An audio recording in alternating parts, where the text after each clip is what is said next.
සුබ දවසක් වේවා කියලා පිළිගන්නවා හර්ෂණ ටෙක් YouTube channel එකට.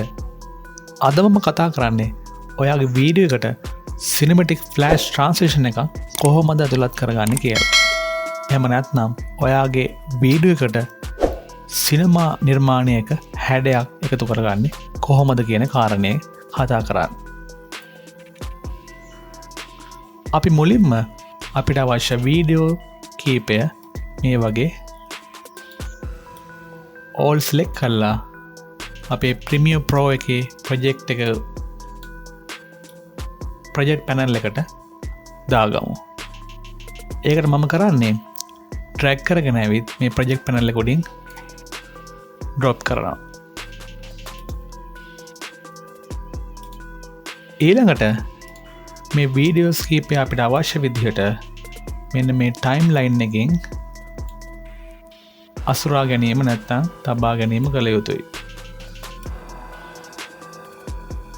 මෙන්න මේ ආකාරයට අපි ටයිම්ලයින් එක පොඩ්ඩක් විශාල කරගමු අපේ අවශ්‍යතාවය මත. ඊළඟට මම කරන්නේ ප්‍රොජෙක්ට් පැනල් එකේ පහළ තියෙන මෙතන new item කියන එක ක්ලික් කරනවා. ඊළඟට මම යනවා adjustment layer එකක් ගන්න. ඒක උඩ ක්ලික් කරනවා. adjustment layer එකේ OK ලබා දෙනවා.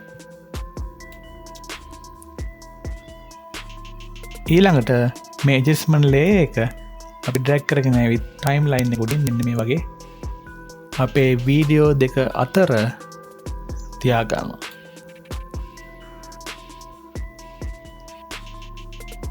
ඊළඟට right click කරලා ස්පීඩ් ඇන් ඩියුරේෂන් එකට මම දෙනවා 8.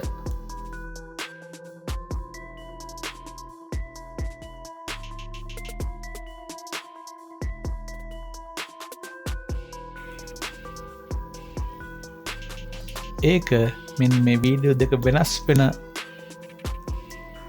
කාල සීමාව අතරට ගෙනත් හරි මැදින් තියාගන්න.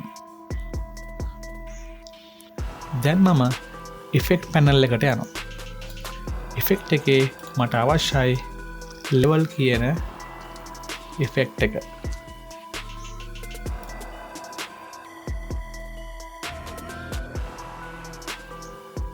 ඒ ඉෆෙක්ට් එක adjustment layer එකට අපි drag කරගෙන ඇවිත් ඒක උඩින් තියාගන්නවා. එහෙම නැත්නම් drop කරගන්නවා. දැන් ඔයාලට පේනවා effect control එකේ levels කියන effect එක සක්‍රිය වෙලා තියෙනවා නැත්නම් enable වෙලා තියෙනවා. ඒකේ RGB white කියන කොටසට යන්න ඕනේ.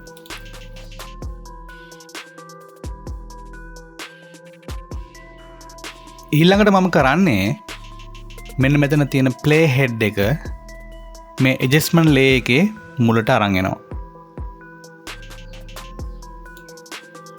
ඊට පස්සේ මේ RGB white කියන එකේ stopwatch එක ඒක උඩ ක්ලික් කරනවා. එහෙම නැත්නම් ඒක enable කරනවා. ආරම්භක ස්ථානයේ value එක 255 එහෙම්ම තියෙනවා. ඊළඟට මම මේ play head එක ගේනවා මෙන්න මේ slide දෙක මාරු වෙන තැනට. එහෙම නැත්නම් මැදටම ගේනවා adjustment layer එකේ. ඊට පස්සේ මේ value එක RGB white කියන එක value එක මම 0 කරනවා. ඊළඟට නැවත වරක් මම අරන් එනවා මේ adjustment layer එකේ අවසානයේට play head එක. ඊළඟට මම එතනට දෙනවා නැවත වරක් 255. දැන් අපි බලමු ප්ලේ කරලා කොහොමද අපිට පේන්නේ කියලා අපේ වීඩියෝ එක. ඔබට දැන් පේනවා ඊළඟ වීඩියෝ ක්ලිප් එකට ලස්සනට මාරු වෙනවා.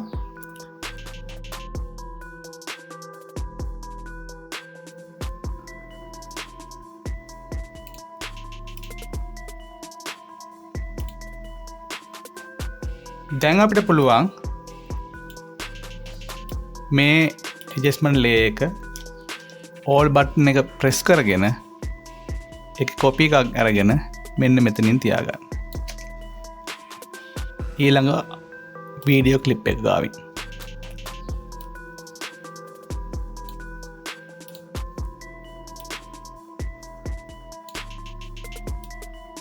ඒකෙත් හරි මැදට අපි ගේමු ඇඩ්ජස්ට්මන්ට් ලේයර් එක. දැන් අපි බලමු ඒ ක්ලිප් එක කොහොමද ප්ලේ වෙන්නේ කියලා.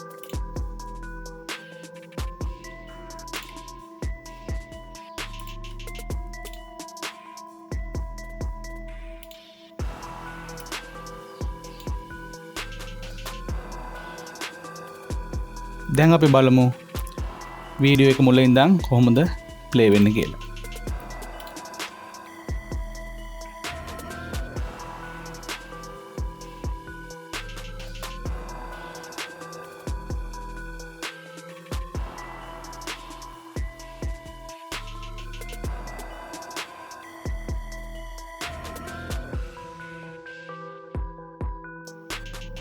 ඉතින් මෙන්න මේ විදිහට තමයි සිනමැටික් ෆ්ලෑෂ් ට්‍රාන්ස්ලේෂන් එකක් ඔයාගේ වීඩියෝ එකට ඇතුළත් කරගන්න. මේ වීඩියෝ ඔයාට වැදගත් වුණා නම් දැන්ම අපිව සබ්ස්ක්‍රයිබ් කරන්න. එහෙමනම් ඊළඟ වීඩියෝෙන් හමු වනතුරු ඔබට සුබ දවසක්.